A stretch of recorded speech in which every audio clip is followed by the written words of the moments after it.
Hello, I'm Bernard Norcott-Mahany, and I work at the Bluford branch of the Kansas City Public Library. April is National Poetry Month. This is an Olympic year, so I'm reading victory poems by the ancient Greek poet named Pindar. Yesterday I indicated that I was going to do this particularly long poem. I'm actually postponing that till tomorrow. We're going to look at the next poem in that group, which is to the same victor as the longer poem. I'm doing that so that I can provide an introduction to both, because tomorrow there really won't be time for much of an introduction. So we're starting the Pythian poems. These are odes by Pindar to victors in the games that were held at Delphi.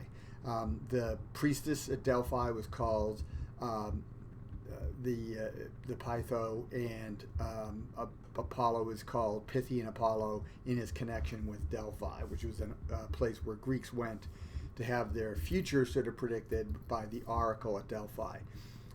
They also, because it was such a big Pan-Hellenic shrine, they also had athletic competitions there every 4 years.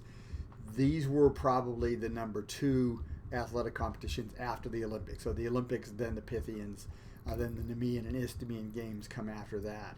The Pythian Games were held every 4 years on the second year after an Olympic event. So you would have the Olympic events 2 years, Pythian event, 2 years, another Olympic, 2 years, another Pythian event, is how that would work. There are some peculiar things about the Pythian Games, which we'll talk about with a later poem. On this poem, this poem, Pythian number 5 and Pythian number 4, they are both for a man named Arcesilas of Cyrene, who was a victor in the chariot race. Pythia 5 seems to be more of a public celebration of Cyrene itself. So Cyrene was a Greek colony in North Africa, in modern-day Libya. That was founded somewhere around 630 by a man named Battus. Well, that seems to be his nickname. His real name seems to have been Aristotle, no connection with the Aristotle, the philosopher. But Battus, as he was known, apparently had a really bad stammer. He was worried about this. He went to the oracle at Delphi. There he asked what he should do about his stammer, and he was hailed by the oracle as being king. Now, he was not a king on the island of Thera, where he was from, but this gave him the idea to found a settlement in Cyrene in North Africa. And he was the first king then of Cyrene. So poem 5 is largely a hymn to Cyrene. There's a reference to the number of learned people, of doctors from Cyrene. They talk a little bit about Battus and his stammer, which forced him to leave home and found the city of Cyrene. The other poem, poem 4, is also for Arcesilas of Cyrene for victory in the chariot race. Both poems were composed in 462. Now, that also talks about Battus a little bit and about the founding of Cyrene, but the other one spends most of its time talking about the Argonauts, and Medea makes basically a prophecy that will indicate that someone from Thera will found a settlement in Africa. So we get this connection of the Battus story with the Argonauts story. So without further ado, I think I'm going to get into this. So this is a Pythian number 5 for Arcesilas of Cyrene, composed 462 BCE, for his victory in the chariot race. The strength of wealth is wide, when a mortal man has it from fortune's hands, and mixes with it an unstained nobleness, and whom, it follows, many are his friends. You, Arcesilas, for whom the gods care, have won it from the high steps of your glorious life. Through Castor, gold-charioted lord, after the storm shower, he smiles fair weather down on your happy hearth. The wise wear with a fairer grace this power which gods have given. You who walk in righteousness have great prosperity around you. First, you are king of mighty cities. Your royal eye looks on no title so honorable as this, engrafted on your heart.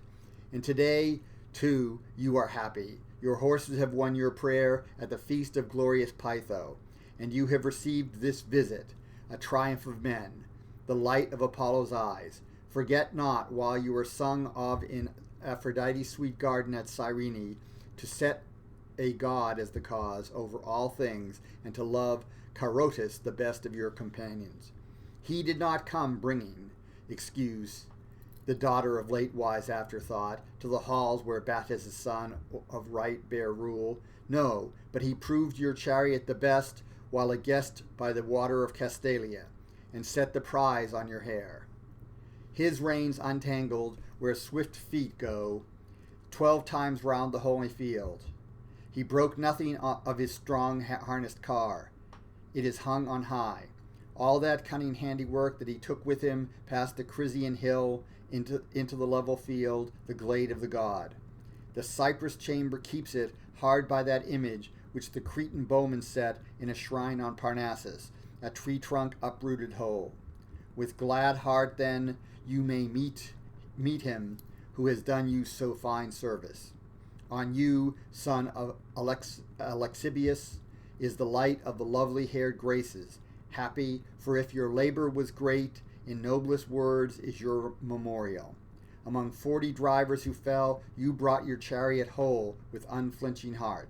And now, from the splendid encounter, you have come to Libya's plain and the city of your fathers. There is no man, nor shall be, without his portion of troubles. Yet, after one thing and another, still the old happiness of Battus clings, a tower of the city, a most bright eye to strangers. From him in terror loud roaring lions fled, when he unloosed on them his seafarer's tongue. Apollo, the leader of the way, delivered the wild beasts to terrible fear, that his vice-regent in Cyrene should know his oracles come true. He grants to men and women healing from grievous sicknesses. His is the harp. He gives to whom he will the muse, and brings into the heart law that thinks not of battle. In the cave of prophecy he is to be found. Thence he established in Lacedaemon, in Argos and holy Pylos, the valiant children of Heracles and Aegimeus. And he proclaims my well-prized glory that I have from Sparta. For thence were sprung the men who came to Thera, the Aegidae, kinsmen to me. Not without gods a destiny led them. From them the feast of friends and the sacrifices came to us, who at your banquet, Apollo Carneas, honor the strong-built city of Cyrene, the city of the bronze-armored strangers, Antenor's sons from Troy. They came with Helen after they saw their country in smoke, from the god of war. That was a race of horsemen, and others who found them were gentle, offering sacrifices and gifts, Aristoteles' men, whom he carried in swift ships, cleaving a deep path in the sea. He enlarges the groves of the gods, and made for Apollo's processions which keep his people safe. A straight-hewn way, level and paved, sounding with the tramp of horses. And there, at the far end of the marketplace, he lies apart in death. He dwelt in bliss among men, and afterward, a hero, the people worshipped him. Apart, before the palace, are others who have found death, holy kings. Their mighty greatness is drenched with delicate dew when the revelers pour libation, and deep in the earth their heart listens. This is their bliss. In this delight their son Arcesilas shares in his right. His name in the young men's song let Phoebus of the gold sword cry aloud. Now that from Pytho comes the sweet of triumph, the ransoming of cost, this music of delight. Lo, there is a man whom the wise praise. I will say what is said. He pastures a mind and tongue beyond his youth. With the long wings of his courage, he is an eagle among the birds. He is the strength of victory like a wall. The muses know him winged from his mother's lap. He has proved a right charioteer. He has entered the lists of the noble arts of this land boldly. Now God is kind to him and establishes his power. and in years to come, you blessed sons of Cronus, in his acts and his counsels, grant him the like.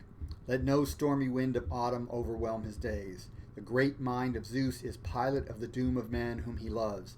I pray him at Olympia to add his glory to the house of Battus. So that was Pythian 5 in honor of Arcesilas of Cyrene for victory in the chariot race. Arcesilas was the king of Cyrene at the time the poem was written. Poem number 4 was actually apparently commissioned by Arcesilas' brother, who was currently in exile from his brother, as a sort of peace offering to try to get back in his good graces. And in that poem, poem 4, there will be references to, in a sense, sort of advocating for the brother and for Arcesilas to be more merciful. He apparently did not take that advice, and things actually went south for Arcesilas soon after these poems were performed. There was a revolt, and Arcesilas was killed. So we don't get any of that here. This is mainly just celebrating the victory and celebrating Cyrene. We will get a little bit of it in the other poem where his brother is mentioned, and clearly Pindar is advocating for him, which suggests that that poem, which is the longest poem that, as far as we know, that Pindar wrote, that he commissioned a special poem to really plead his case with his brother.